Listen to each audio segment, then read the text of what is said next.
कक्षा 12वीं के सभी विद्यार्थियों के लिए आज इस वीडियो में हिंदी का एक महत्वपूर्ण प्रश्न हम कंप्लीट करेंगे। तो आपका प्रश्न है, कहानी और उपन्यास में प्रमुख अंतर स्पष्ट कीजिए, साथ ही दो प्रमुख कहानीकारों तथा दो उपन्यासकारों के नाम लिखिए। तो आज इस वीडियो में कहानी और उपन्यास में अंतर आसान और सरल भाषा में हम पढ़ेंगे।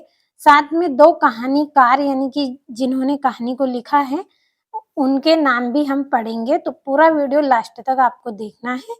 चलिए शुरू करते हैं। तो इस तरह से आपको हेडिंग डालना है। सबसे पहले कहानी और उपन्यास में प्रमुख अंतर निम्न है। तो पहला है आपका यहाँ पे कहानी। तो क्या है कहानी के अंतर्गत? तो पहला आपका पॉइंट है, कहानी छोटी होती है। जो कहानी है वो क्या है? छोटी होती है। दूसरा है, कहानी में जीवन का एक छोटा हिस्सा दिखाया जाता है। अब तीसरा पॉइंट है, कहानी में पात्र कम होते हैं। चौथा है, कहानी जल्दी खत्म होती है और तुरंत असर डालती है। तो समझने का हम यहाँ पे प्रयास करेंगे कि जो कहानी होती है, कहानी में जीवन का एक छोटा हिस्सा दिखाया जाता है, यानी कि हमारे जीवन में जो संपूर्ण जो कार्य होता है उसका आधा हिस्सा इसमें दिखाया जाता है, यानी कि सूक्ष्म रूप में, छोटे रूप में हमारे जीवन के बारे में कहानी में दर्शाया जाता है। अब देखिए, छोटा हिस्सा दिखाया जाता है तो फिर कहानी भी कैसी होगी? छोटी होगी। ज्यादा वर्णन करेंगे तो कहानी हमारी बड़ी होगी और कम वर्णन होगा तो कहानी छोटी होगी। तो यहाँ पे एक पॉइंट से ही आपको पूरे पॉइंट याद रखना है कि कहानी में जीवन का एक छोटा हिस्सा दिखाया जाता है। छोटा हिस्सा दिखाया जाता है तो फिर कहानी कैसी हो गई आपकी? छोटी हो गई। अब कहानी छोटी है तो उसमें जो पात्र हैं वो भी क्या रहेंगे? कम रहेंगे। कहानी का अभिनय यदि हम करके दिखाएंगे तो उसमें क्या है? हमें कम लोगों की आवश्यकता होगी, कम पात्र इसमें रहेंगे। और कहानी छोटी होने के कारण बहुत जल्दी खत्म भी हो जाती है, बहुत जल्दी खत्म हो जाती है, लेकिन यह क्या करेगी? तुरंत असर डाल देगी। तो आपको रटना नहीं है, केवल यहाँ पे समझना है कि कहानी क्या है। तो कहानी में हमने सबसे पहले पढ़ा है कि जीवन के एक छोटे हिस्से को दिखाया जाता है। जीवन का एक छोटा हिस्सा दिखाया गया है तो कहानी हमारी छोटी होगी, छोटी रहेगी, ज्यादा बड़ी नहीं रहेगी। अब छोटी कहानी है तो उसमें पात्र भी कम रहेंगे, है ना? और कहानी क्या है? जल्दी खत्म हो जाएगी और तुरंत असर भी डाल देगी। तो मुझे उम्मीद है समझ में आपको आया होगा अच्छे से। जल्दी से कहानी के पॉइंट को हम एक बार पढ़ेंगे। तो कहानी छोटी होती है।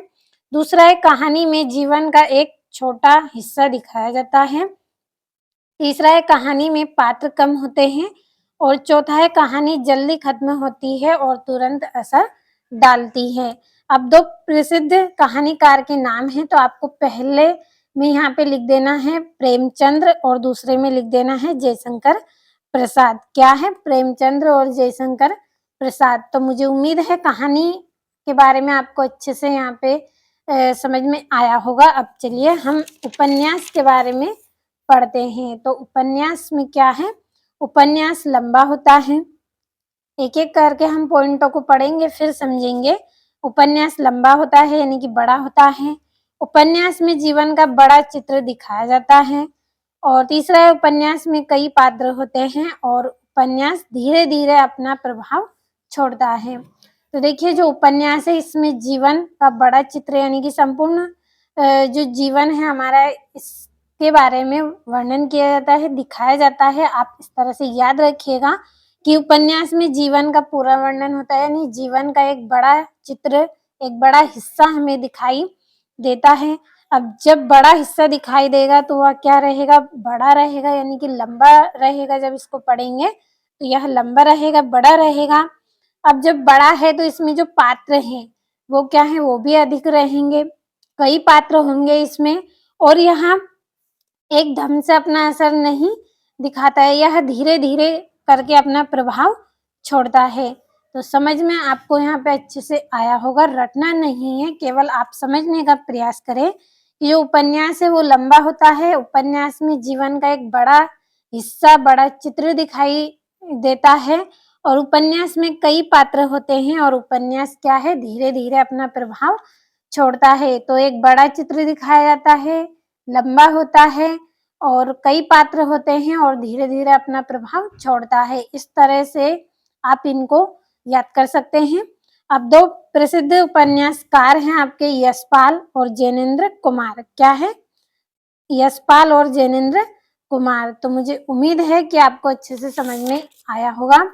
यहाँ से एक कहानी और उपन्यास में अंतर का आप स्क्रीनशॉट लें, नोटबुक में नोट करें और अच्छे से कंप्लीट आपको कर लेना है।